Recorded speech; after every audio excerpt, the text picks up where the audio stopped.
The Minister of Justice will be tabling legislation within the next week with strong reforms on bail and sentencing.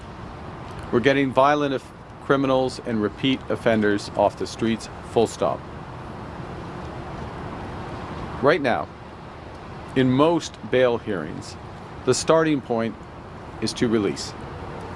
And the Crown must prove why someone should not be released on bail, making it too easy for repeated violent offenders to quickly get back on the street, sometimes back into the same communities that they just committed crimes in. Our new law will flip that script by creating new reverse onus bail provisions for violent and organized crime-related offenses. We're making bail stricter to keep you safe. With so-called reverse onus bail, it will no longer be up to the Crown to prove why someone should stay behind bars. It will be up to the accused to prove to the court why they can be trusted to be released.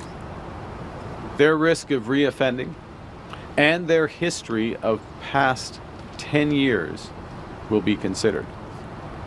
These strong new reverse onus bail provisions will apply to violent auto theft, to break and enter, to human trafficking and smuggling, to assault, to sexual assault, and to extortion involving violence or violent threats. Simply put, these changes will keep violent repeat offenders of these crimes off our streets and out of our communities. Canada's new government will also toughen sentences for repeat offenders of auto theft, of organized crime, and of home invasion, so that criminals who have repeatedly victimized your community do not have the chance to do so again. We are delivering the change to keep violent repeat offenders off our streets. We'll also allow for consecutive sentencing for violent and repeat offenders, so that a 7-year sentence and a 5-year sentence can mean 12 years behind bars, not just 7. This change will keep dangerous criminals off our streets for longer. And to protect workers and businesses, we will implement harsher sentencing for organized retail theft. No worker in a neighborhood convenience store should have to worry about being robbed by gangs or feeling that no one can intervene and no one will face justice.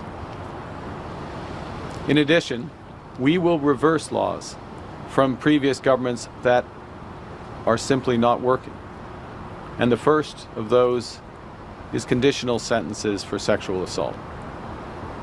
Right now, someone convicted of sexual assault can be eligible for a conditional sentence, meaning they may be able to serve their sentence at home, in the very community where their victim lives.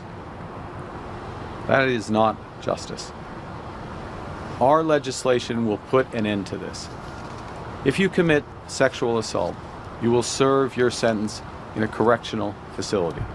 The second major change I'm announcing today is that we are delivering on our election commitment to hire 1,000 new RCMP personnel across Canada. Because tougher laws are only one part of safer communities, we also need the people and the resources to enforce those laws.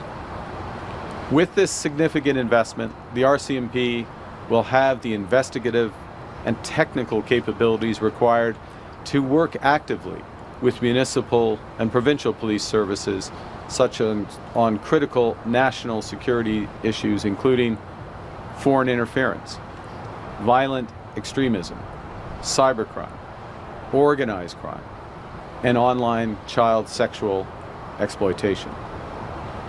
This funding will also include hiring 150 RCMP personnel specifically dedicated to investigating financial crimes, targeting money laundering networks, organized crime, online fraud, and the recovery of illicit